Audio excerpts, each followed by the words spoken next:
What was that? I don't know. I don't know.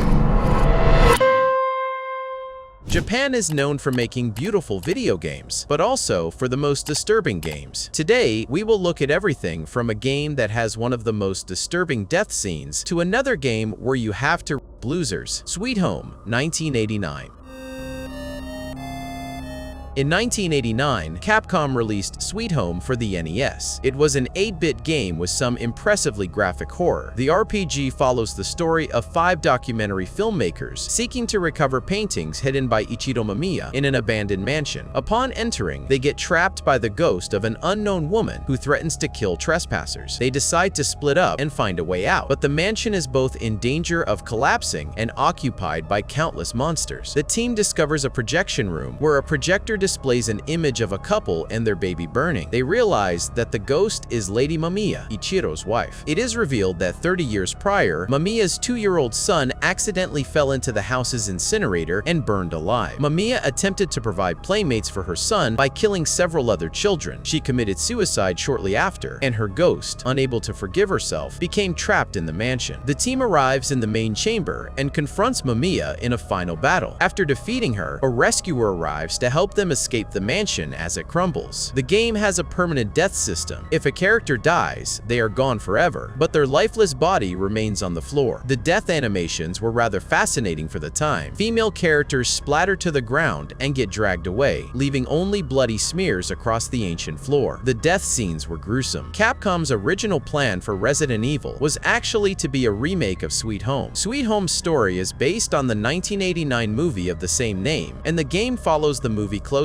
Even though the game is outdated, it is still one of the scariest NES games. Fatal Frame 2. Fatal Frame 2 is a psychological nightmare centered around twin sisters, Mio and Mayu Amakura. The twins visit a forested valley in the Minakami region, where they used to play as children, knowing it will shortly be flooded due to a new dam project. Due to a crippling leg injury Mayu suffered, which was indirectly caused by the younger Mio, the twins are very close but have a strained relationship. The horror begins when Mayu is led away by a crimson butterfly. Mayo gives chase, and the two end up in Minakami Village, a legendary location said to trap people who enter it. As they search for a way out, they find the village haunted by hostile ghosts. Mayu is frequently separated from Mio, lured deeper into the village by the butterflies, and eventually becomes possessed by the spirit of a girl named Sei Kurosawa. Mio is helped by Itsuki Tachibana, a friendly spirit who mistakes her for Seiya's twin sister, Yae. Through documents and flashbacks, Mio uncovers the village's dark history. Minakami Village was built on top of a gateway to the underworld called the Hellish Abyss. To keep this abyss calm and prevent disaster, the villagers performed a ritual. This ritual required one twin to kill the other by strangulation. The village believed twins were a single soul split at birth, and that this act would merge them back into a single, perfect being. After the ritual, the twin who was killed would become a crimson butterfly guardian, while their body was thrown into the Hellish Abyss to appease it. It is revealed that after several failed rituals, Yae and Sai were the only remaining twins. Despite an escape attempt helped by Itsuki, Sai allowed herself to be captured so she wouldn't slow Yae down, hoping they could be together forever. However, the villagers sacrificed Sai alone. Because the ritual required twins, this failure caused a disaster called the Repentance, consuming the village and turning Sai into a vengeful spirit. When Mio discovers that the tradition demands she kill Mayu, she becomes terrified and tries to escape. However, Sei captures Mayu, intent on seeing the ritual completed, as she sees herself and Yae reflected in the protagonists. The story has multiple endings based on your actions. In the canonical ending, Mio and Mayu fall into a trance. Mio strangles Mayu, completing the ritual and bringing peace to the village as Mayu's spirit becomes a crimson butterfly. Mio is later seen with a red mark on her neck, representing Mayu's spirit. However, completing the game on hard mode unlocks a new fight with Sae. This allows Mio to rescue Mayu, but due to looking into the hellish abyss during the escape, Mio is permanently blinded. This game hits players psychologically because you experience the horror through Mio's perspective. The character's fates literally depend on your hands, meaning the emotional weight lingers long after you close the game. Corpse Factory. Corpse Factory is set in a disturbing, near-future Tokyo. In the story, there are rumors surrounding an obscure website which claims it allows users users to request the death of someone they wish to be gone. All that is needed is a photo of the victim, and the website promises to have them dead. Within days, the victim is found dead and in possession of a photo of their own corpse, stamped with a time hours before they actually died. Noriko Kurosawa, a cold and introverted woman, is seemingly a normal corporate employee. However, she is secretly Corpse Girl, the one behind the dark website dedicated to killing innocent people. You, the player, control her as she works toward her goal of escalating the website to fame. By her side is Kojiro, a strange and detached morgue attendant who secretly idolizes Corpse Girl. Ayoi Satu, a friend of Noriko who relies on her a bit too much, yet has no clue of her involvement in the murders. And Tomoe Watanabe, a co-worker of Noriko, who harasses her at every opportunity. The game is clearly meant to reflect our own relationship with technology. The website creates a gap between actions and consequences. You can request someone's death without ever getting your hands dirty, hiding behind online anonymity. That's the same reason people troll or spread hate online. Technology puts distance between humans, and most of the time, they face no real consequences. This game is trying to show exactly that. Thankfully, a website like this doesn't exist in real life. Siren, Forbidden Siren. Siren, also known as Forbidden Siren, is a game set in the town of Hanada, a place existing between worlds and trapped in a long, periodic nightmare. The story is told through the alternating perspectives of 10 survivors: students Kiyoya Suda, Tomoko Maeda, and Harumi Yomoda, Professor Tamon Takuchi, Priest Kei Makino, Teacher Raiko Takato, Celebrity Naoko Mihama, Hunter Akira Shimura, as well as visitors Shiro Miyata and Risa Anda. The game follows them as they navigate a supernatural disaster in this rural Japanese town in 2003. The characters try to both escape the town and find answers to what has happened in the 3 days immediately following the disaster. Initially presented as a mere earthquake, the situation rapidly becomes far more bizarre. Most of the population has become infected with an unknown affliction, turning them into Shibito. These enemies display severely damaged cognitive functions, bleed from the eyes, and show violent hostility toward those not infected. They are also seemingly immortal, able to recover from even fatal injuries in a short time. All natural water sources and rainfall in the town have been replaced with a red water-like liquid. The town, previously located in a mountainous inland region, has become an island surrounded on all sides by an endless red ocean. Furthermore, multiple sections of the town appear to have been replaced with past versions of themselves. Derelict buildings destroyed by landslides 27 years prior suddenly reappear or replace their modern counterparts. It is revealed that Hanada is a strongly isolationist community due to historical religious persecution. It follows a unique syncretic faith known as the Mana religion, which incorporates many Christian and Shinto traditions. The senior figures of this faith, in particular, the nun Hisako Yao, attempted to call forth and appease their god, Datatsushi, through the ritual human sacrifice of a girl named Miyako Kojiro, whom they considered holy for her psychic abilities. When Kiyoya Suda, an outsider who arrived to investigate online ghost stories, accidentally stumbles upon the ceremony, Miyako uses the distraction to flee, unwilling to be killed. This causes the ritual to fail, creating the disaster and pulling the entire town into another world where space and time are severely distorted. The eponymous siren, heard regularly throughout the game, is actually Datatsushi's call, compelling Hanada's residents to immerse themselves in the red water, thus creating the army of Shibito. Some even evolve new traits, such as insectoid wings. They go about building a nest to house Datatsushi's corporeal form once it is summoned, as well as killing and converting any remaining humans. Despite Kiyoya being able to slay Datatsushi at the end of the 3 days, the story concludes with only Harumi escaping Hanada alive. She returns to the real world because she is the only human in the town not infected in some way by the red water. This game also features sightjacking. You can literally see through the eyes of the Shibito hunting you. They are not like typical horror enemies. They look horrific and bleed from their eyes, but despite their transformation, they still perform daily tasks like sweeping or fishing. A shopkeeper might still man his store, or a policeman might still patrol. They hum and whistle while searching for survivors, making them even more disturbing. The game lets you play as 10 different characters over 3 broken up days. What you do with one character can change what happens later to another character, even hours afterward. The world keeps track of your choices, so your actions have lasting effects. Because of this, the game suggests that sometimes your character has to die for the story to move forward, or for certain goals to be achieved. That's the town of Hanada for you. Battle